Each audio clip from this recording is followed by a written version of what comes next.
আজ আমি আপনাদের একটি গল্প শোনাব। এটি একটি অবাস্তব এবং অকল্পনীয় গল্প। এক গ্রামে এক কৃষক ছিল, তার 7 মেয়ে ছিল। 7 মেয়েই ছিল অপরূপ সুন্দরী। 7 মেয়ের মধ্যে 6 মেয়ের বিয়ে হয়ে যায়। ছোট মেয়ের বয়স 7 বছর। সে আরও সুন্দরী ছিল। সে নিজের বাড়ি, বোনের বাড়ি, নানা জায়গায় আনন্দে আহ্লাদে ঘুরে ঘুরে সে বড় হয়েছিল। তার মধ্যে 5 নম্বর বোন কুল। তার স্বামী তাকে খুবই আদর করত। সে কুলের বাড়িতে গেলে কিছুতেই আসতে চাচ্ছ না।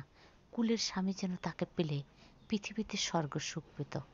একদিন কুলের স্বামী তার বোনকে বলে, শোনো গো, তোমার বোন কথাকে আমাদের বাড়িতে রেখে দাও। এ কথা শুনে তো বোন মহা আনন্দ। আচ্ছা গো আচ্ছা, তুমি ঠিকই বলছো। আমি আব্বা মাকে বলে ওকে আমাদের বাড়িতে রেখে দেব। কথা অনুপাতে কাজ। তারপরে কথা তাদের বাড়িতে আসে। খুব আনন্দে, উল্লাসে এবং সুখ শান্তিতে সে তাদের বাড়িতে থাকে। থাকবে নাই কেন? দুলাভাই যেন নয়নের মণি। সে নিজে না খেয়ে তাকে খাওয়ায়। তার যত্নে সে ব্যাকুল হয়ে থাকে। সে বউ বাচ্চার চেয়ে অধিক যত্ন করে। তার এই আদর যত্ন দেখে তার বউ মিটি মিটি হাসে। আহা, কি সুখ আমার জীবনে! আমার স্বামী কতই না ভালো, আমার বোনকে কত আদর যত্ন করে রাখছে। এভাবে কথা প্রায় 7-8 বছর বোনের বাড়িতে থাকার পর বড় হয়। সে শৈশব থেকে কৈশোরে পদার্পণ করে। মাঝে মাঝে তার বোন এবং দুলাভাই যখন এক ঘরে থাকতো বা কথাবার্তা বলতো, তখন কথা এমনিতেই নানা রকম ঢং রং করতো। আমার পেট ব্যথা করে, মাথা ব্যথা করে। সে যেন তাদের দুইজনকে একসঙ্গে হতে দিত না। একদিন তার দুলাভাই কথাকে বলে, আচ্ছা কথা, তুমি আমরা দুজন এক হলে এরকম করো কেন? কয়, দুলাভাই, আমি চাই না আপনি আমার বোনকে নিয়ে একসঙ্গে থাকেন। আপনি আমার বোনকে পরিত্যাগ করুন, নয়তো মেরে ফেলুন, আমাকে বিয়ে করুন। এ কথা শুনে দুলাভাই আনন্দে আত্মহারা। কথা, তুমি কি জানো কেন তোমাকে আমি এত যত্ন করে লালন পালন করছি? আসলে তোমাকেও আমার ভালো লাগে। আমি তো এটাই চেয়েছিলাম কথা। তো ঠিক আছে কথা, তুমি যা বললে তা যেন ঠিক থাকে। আমি তোমাকে বিয়ে করব, আর তোমার বোনের জন্য কি করা যায় দেখি সেটা ভাবতেছি। কথা বলে, ভাবনার এখানে কিছুই নেই।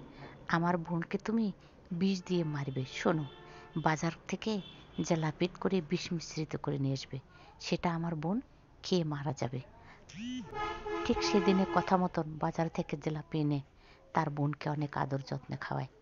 জিলাপি খাওয়ার পর সে তৎক্ষণাৎ মারা যায় না। পেটের অসুখ ধরে, সে বারবার পাতলা পায়খানা করে।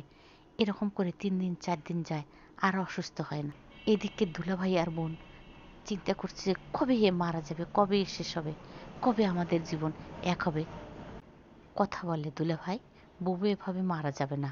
তুমি একটা কাজ করো, বুবুকে ডাক্তার দেখে স্যালাইন দাও, আর এই স্যালাইনের মধ্যে বিষ পুষিয়ে দাও। তাহলে বুবু মারা যাবে, আমাদের জঙ্গল ছাপ হবে।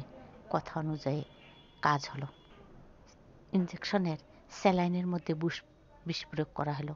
বিষ প্রয়োগ করার 10 থেকে 12 মিনিটের মধ্যেই বিষের যন্ত্রণায় ছটপট করে তার বোন মারা গেল। মারা যাওয়ার পর অনেকদিন প্রায় একা একাই থাকে। কিসের একা? শালি তো তার বউ হিসাবে আছেই। পরবর্তী তারা সিদ্ধান্ত নেয়, এভাবে আর কতদিন আমাদের বিয়ে করতে হবে। তারা দুজনেই যায় বাবা মার কাছে, তাদের বিয়ের কথা বলে। বাবা মা বলে, ঠিক আছে বাবা, তুমি যদি এটা করো তাহলে আমার নাতি নাতনির জন্য অনেক ভালো হবে।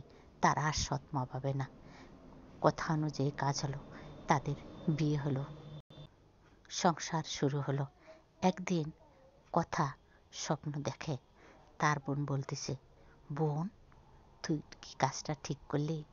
তোকে আমি সন্তানের মতো লালন পালন করে পাশে রেখেছিলাম, তার ফল কি তুই এটা দিলি বোন? আসলে বোন, এই পৃথিবীতে কোনো বোন যেন তোর মতন না হয়। তাকে আপনভাবে বুকের মধ্যে রাখলে সে যে বুকটাই খালি করে, তোকে না দেখে বুঝলাম না বোন, বুঝতাম না বোন।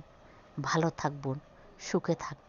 তবে তোর হয়তো আজ ভালো আছে, কাল বোন হতে পারে না। এভাবে কখনো কেউ কারো সংসার কেড়ে নিতে পারে না। ভালো থাক বোন, সুখে থাক।